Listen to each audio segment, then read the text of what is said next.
אני שלחתי לכם עכשיו את הפורמט, איך שמחלקים את הפיינל. החלק הראשון זה שאלות ממני שאני כתבתי על איך שלמדנו את זה.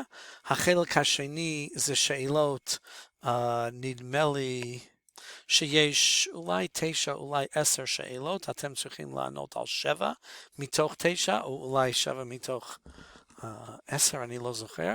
במושגים צריכים להסביר 11, and don't forget, גם כן צריכים להסביר את זה, ובקשר למה למדנו.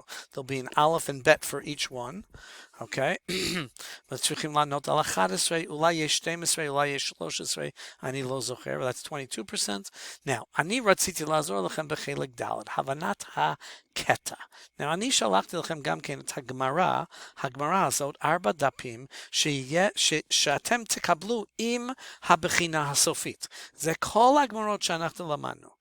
ואני רוצה לחזור to review כמה גמרות שלמדנו, אבל לא עשיתי עליהם וידאו, ואני אסביר לכם איך נשאל שאלות על זה, בחלק הזה של להסביר את הקטע, הבנת הקטע. So let's go. למדנו את המשנה הזאת, which actually was not on any of your tests for some reason, ולא שלחתי לכם וידאו על זה, אז אני אתחיל עם זה. יום טוב הראשון של חג, יום טוב הראשון של סוכות, חג זה סוכות, שחל להיות בשבת. אז אם יש שאלה מה זה חג במשנה הזאת, הפירוש הוא סוכות. או אם תשאלו איך קוראים לחג הסוכות, או לסוכות במשנה הזאת, התשובה היא חג. You have to answer בלשון הגמרא a lot of these questions. שחל להיות בשבת, זה יום הראשון של חג, שחל להיות בשבת, כל העם מוליכים את לולביהם לבית הכנסת. כולם הביאו את הלולב שלהם לבית הכנסת לפני שבת. ולמחרת משכימים ובאים כל אחד ואחד מכיר את שלו ונוטלו. אז כל אחד בא לבית הכנסת בשבת, והוא צריך להכיר את הלולב שלו. מדוע צריכים להכיר את הלולב שלו? כתוב בגמרא, מנה הני מילי.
זאת אומרת, מניין לנו, מאיפה לומדים שאני צריך להשתמש בלולב שלי.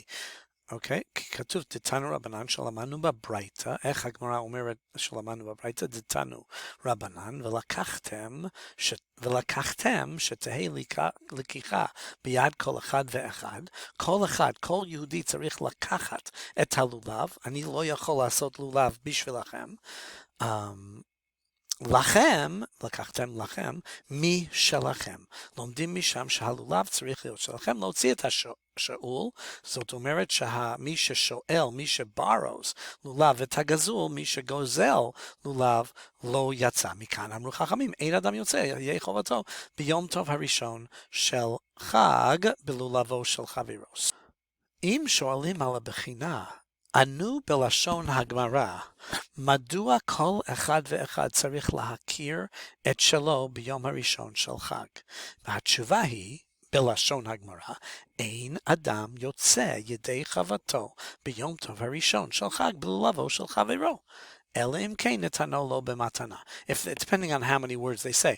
The test is going to say how many words you need to do. So I'm not going to count them for you, but you can figure that out. Okay? המשנה ממשיכה. Oh, look at that. מפני שאמרו חכמים, אין אדם יוצא ידי חבטו ביום טוב הראשון בלבבו של חברו. Okay, there it is. ושאר ימות החג, meaning לא ביום הראשון, אדם יוצא ידי חובתו בלולבו של חברו. So אם שואלים מאיפה כתוב במשנה, במילים של המשנה, שבימים אחרים אפשר להשתמש בלולב של, אפשר לשאול לולב, או אפשר להשתמש בלולב של מישהו אחר, here it is. ושאר ימות החג, אדם יוצא ידי חובתו בלולבו של חברו. Use the language of the Mishnah in this section, or the Gemara, to answer the question. If it asks, איך כתוב בגמרא כל הימים של סוכות חוץ מיום הראשון, ושאר ימות החג. 3 words. רבי יוסי אומר, I lost the place, יום טוב הראשון של חג שחל להיות בשבת, ושכח והוציא את הלולב לרשות הרבים, פטור מפני שהוציאו ברשות. אם אדם בטעות לקח את הלולב שלו לרשות הרבים, הוא לא חייב עונש, כי הוא עשה את זה כדי לעשות מצווה. זה השיטה של רב יוסי, and let's keep going. בגמרא התחלנו את הגמרא, now let's do the rest of the גמרא. ומעשה, הגמרא מספרת סיפור על רבי יוחנן ורבי ישוע ורבי אלעזר בן עזריה ורבי עקיבא, שהיו באים בספינה, הם היו בספינה in a boat, ולא היה לולב אלא לרבן גמליאל בלבד. So אם שואלים בבחינה, למי היה הלולב? And it tells you to answer בלשון הגמרא, ולא היה לולב, אלא לרבן גמליאל בלבד. That's the answer. שלקחו ב1,000 זוז, הוא קנה את זה ב1,000 זוזס, זה הרבה כסף, נטלו רבן גמליאל ויצא בו. קודם כל רבן גמליאל לקח את הלולב שלו עם 4 מינים, והוא עשה נענועים, he shook it. והוא נתן את זה לרבי יהושע במתנה. הוא נתן את זה לרבי יהושע במתנה. למה הוא היה צריך לתת את זה במתנה? במתנה בגלל שרבי יהושע לא יכול לצאת unless it's his. ואם זה לא שלו, אז הוא לא יוצא. אז לכן הוא צריך לתת את זה במתנה. We'll see what kind of מתנה in a moment. נטלו רבי יהושע ויצא בו. ונתנו לרבי אלעזר בן עזריה. הוא נתן את זה במתנה לרבי אלעזר בן עזריה. נטלו רבי אלעזר בן עזריה ויצא בו. הוא גם כן עשה את זה, הוא נתנו במתנה לרבי עקיבא, נטלו לרבי עקיבא ויצא בו. כולם עשו אותו דבר. ואז והחזירו לרבן גמליאל. אחרי שרבי עקיבא יצא, הוא החזיר את זה לרבן גמליאל. למה לי למימר החזירו? למה צריכים להגיד לי שהוא החזיר את זה? So הגמרא אומרת, מילתא. אגב, אורחה כמשמען, הברייתא הזאת שמספרת את הסיפור, מלמדת לנו דבר חדש, דרך אגב, like on the side. What's that? מתנה, על מנת להחזיר שמה מתנה.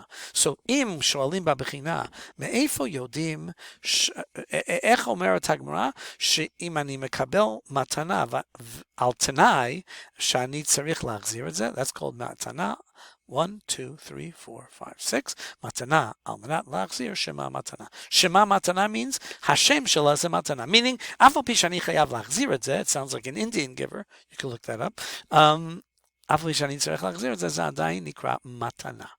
כי הדר אמר רבא, היי לך אתרוג, just like רבא אמר, הוא נותן אתרוג, על מנת שיחזירו לי, נטלו ויצא בו, החזירו יצא, אם הוא החזיר את זה לרבא, אז הוא יצא במצווה, לא החזירו, לא יצא, אם הוא לא החזיר את זה, הוא לא יצא, כי זה לא היה שלו, why? כי אם הוא לא מחזיר את זה, כל המתנה נתבטל, because it was done על תנאי, ואם אני רוצה את זה על תנאי, on a condition, ואני לא ממלא את התנאי, אז אני לא, המתנה היא לא מתנה. That means I never had an etrog to use. למה לי למימר שלקחו ב1,000 זוז? למה כתוב שהוא לקח את זה ב1,000 זוז? לא דחה כמה מצוות חביבים עליהם, להראות שהרבן גמליאל וחכמים היו מוכנים לשלם המון כסף בשביל המצווה הזאת. יש לנו גם כן את העניין של סוכה. יש פה בבית עמוד בית, סליחה, בדף בית עמוד בית, where is it? Here it is on the next page. סיפור ארוך על על הלני המלכה. בואו נראה את זה ביחד. מיטיבי, יש לנו קושיה מברייתא. בברייתא כתוב סוכה שהיא גבוה למעלה מ-20 אמה, פסולה. זה לפי תנא קמא. רבי יהודה מכשיר. רבי יהודה אומר סוכה למעלה מ-20 זה כשר, בדיוק כמו המשנה שלנו.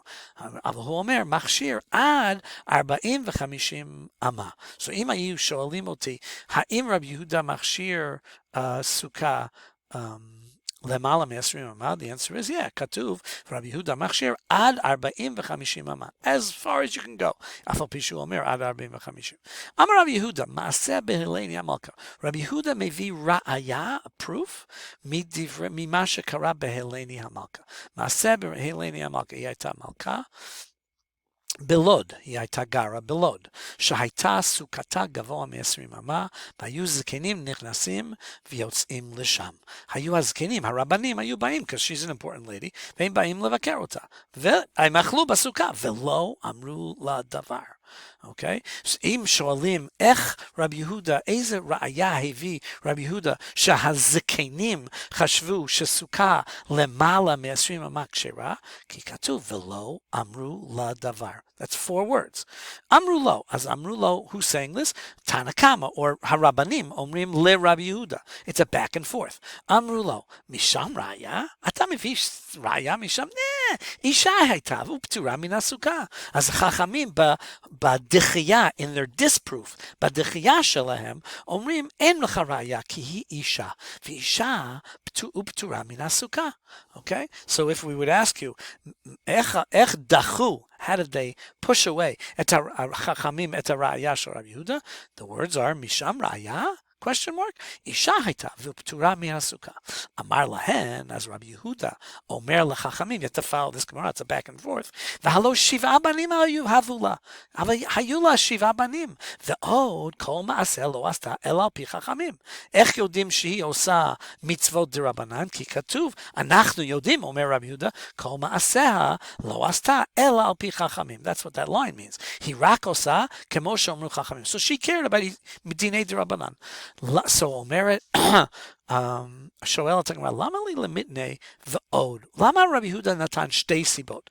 קודם כל הוא אמר, היה לה 7 בנים, ועוד שהיא שומרת את הדין של החכמים. כל מעשה לא עשתה על פי חכמים. ועוד, למה לי למתנה? Why did you give that second reason? כל מעשה לא עשתה על פי חכמים. הכי כמר, כך מסבירה הגמרא, כך צריכים להסביר את דברי רבי יהודה. הכי כמר, כך צריכים להסביר את דברי רבי יהודה. הכי כמר להו, כך אמר רבי יהודה לחכמים. כי תאמרו בנים קטנים, האם תגידו לי שהיו לה רק בנים קטנים, והם לא חייבים במצווה, והם לא חייבים במצוות חינוך even, היא לא צריכה ללמד להם מצוות סוכה, כי הם קטנים מדי, וקטנים פטורים מן הסוכה, בוודאי שקטנים פטורים מן הסוכה, אבל הם אפילו פטורים ממצוות חינוך. No, can't be. כיוון דשבעה הבו, אי אפשר דלא הווי בהו חד, שאינו צריך לאמו. אם יש 7 ילדים, בוודאי שאחד מהם חייב בחינוך, כי הם 7, and that means at least one of them היה 7. So the words are, אי אפשר דלא הווי בהו חד, שאינו צריך לאמו. וכי תאמרו קטן, שאינו צריך לאמו מדרבנן. אם תגידו לי so what? קטן, אם הוא חייב בחינוך, הוא רק חייב בחינוך מדרבנן. No.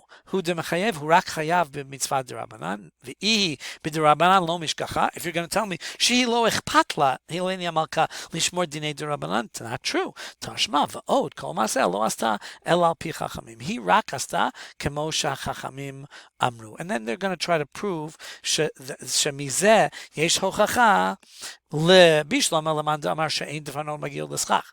דרכה של מלכה לשב בסוכה שאין הדפנות מגיע לסכך. זה דרך של מלכה לשבת בסוכה שהדפנות לא מגיע לסכך. משום אווירה, there's air there, וזה עוזר לה. אלא למאן דאמר סוכה קטנה מחלוקת. אבל אם המחלוקת הוא רק, this is about these different opinions, הוא רק בסוכה הקטנה ביותר, סוכה של זין על זין, וכי דרכה של מלכה לשב בסוכה קטנה, would she sit in such a small סוכה? אמר רבא, ברעדה לא נצטרכה אלא לסוכה עשיות קטנות. יש חדרים קטנים, I'm not even going to go to the rest of this, because I'm running out of time. But you get the idea of how to answer these questions using the language of the Gemara. That's a challenging part of the final. I think you could do it. I know that you can all do it. But listen to this video a few times. Maybe I'll make one more video on Shluchei Mitzvah, and that's it.